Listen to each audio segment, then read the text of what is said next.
नमस्कार बच्चों, हमने भूषण का अध्याय शुरू कर रखा है। पिछले वाले वीडियो में हमने भूषण का जीवन परिचय, साहित्यिक परिचय और जो अपना पाठ है, कविता है वीर रस के कवित्व, उस कवित्व का पाठ परिचय पढ़ लिया था। तो आज हम अपने पाठ्यक्रम में भूषण के 5 कवित्व सम्मिलित किए गए हैं, उस कवित्व का अध्ययन करते हैं। साजी चतुरंग सेन अंग में उमंग धारी, सर जा शिवाजी जंग जीतन चलत हैं। भूषण भनत नाद बिहद नगरन के, नदी नद मद गबेरन के रलत हैं। एल फैल खेल भैल खलक में गेल गेल, गजन की ठेल पेल सेल उछलत हैं। तारा सो तरनी धूरी धारा में लगत जिमी, थारा पर पारा पारावार यो हलत है। तो ये अतिशोक्तिपूर्ण ढंग से वीर रस का प्रयोग करते हुए कवि भूषण ने शिवाजी के युद्ध प्रस्थान का वर्णन किया है। जब शिवाजी युद्ध जीतने के लिए प्रस्थान करते हैं तो चारों ओर किस प्रकार का दृश्य होता है, उस दृश्य का वर्णन इस कवित्व में किया है। तो पहले कुछ कठिन शब्द हैं, उन कठिन शब्दों का अर्थ देख लेते हैं। साजी शब्द का अर्थ है सजाकर। चतुरंग सेन, चतुरंगणी सेना, यानी जिसमें सेना के चारों अंग मौजूद हों।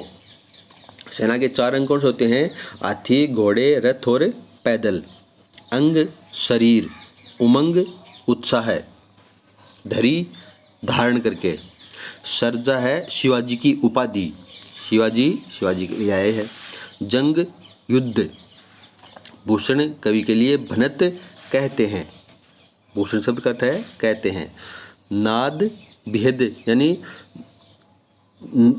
नाद यानी नगाड़ों की ध्वनि। नगरन नगाड़ों की, नाद भेद मतलब शब्द, ध्वनि चारों ओर, भेद मतलब चारों ओर। नदी नद, नदी शब्द नदी के लिए आया है। नद मतलब नाले के रूप में, नदी नाले के रूप में। मद होता है हाथियों की कनपटी से एक द्रव निकलता है, उसको बोलते हैं मद। हाथियों की कनपटी से निकलता है द्रव, उसको बोलते हैं मद। गबेरन बोलते हैं हाथी को। रलत है मतलब बहते हैं। एल फेल यानी सेना के चलने से। खेल भेल खलबली, खलक संसार। गेल गेल गली गली। गर्जन यानी गर्जन। ठेल पेल यानी टक्कर से। शैल पर्वत। उछलत हैं उखड़ने लगते हैं। तारा सो यानी तारे के समान। तरणी सूर्य। धूरी धारा धूल के बवंडर यानी आंधी। जिमी जैसे। थारा यानी थाली, बड़ा थाल। पारा, पारा द्रव होता है ना, पारा एक द्रव अवस्था धातु होती है पारा। पारावार समुद्र। हलत हैं हिलते हैं। अब देखो कवि किस प्रकार शिवाजी के युद्ध प्रस्थान का वर्णन करते हैं।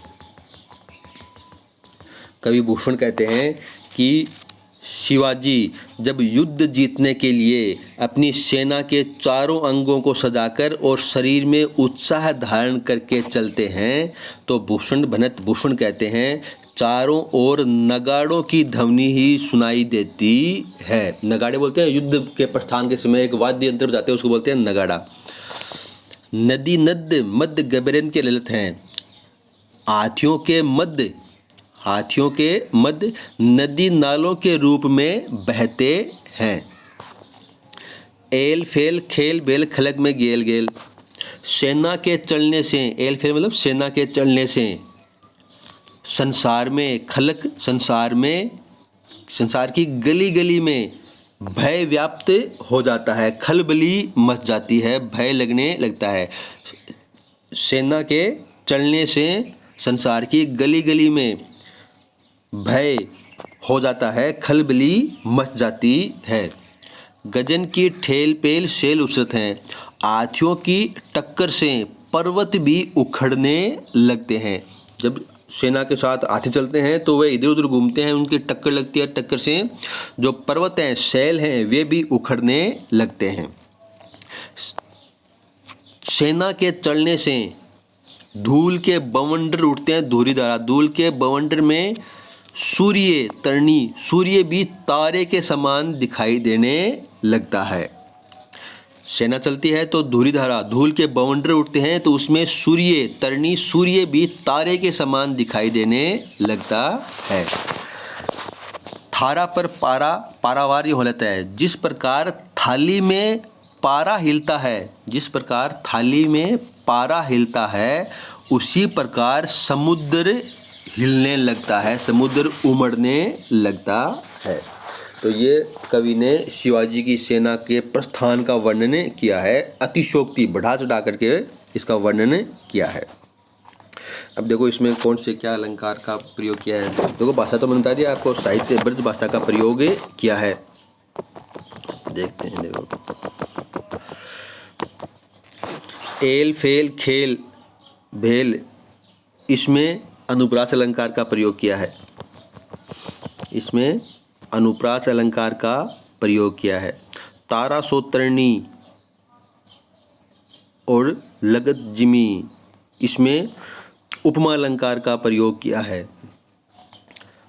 यहाँ पर एक शब्द पारा ये आया, एक शब्द पारावार ये आया, तो इसमें देखो यमक अलंकार का प्रयोग किया है। पारा शब्द का अर्थ है एक धातु, एक द्रव्य अवस्था, और पारावार समुद्र, तो ये सभंग यमक का उदाहरण है। तो इसमें यमक अलंकार का प्रयोग किया है इस पंक्ति में, इस पंक्ति में उपमा अलंकार का प्रयोग किया है, इस पंक्ति में अनुप्रास अलंकार का प्रयोग किया है, और पूरे ही कवित्व में अतिशयोक्तिपूर्ण ढंग से शिवाजी के युद्ध के प्रस्थान का वर्णन किया है।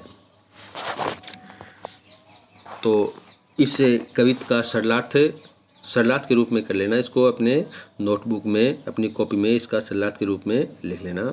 धन्यवाद।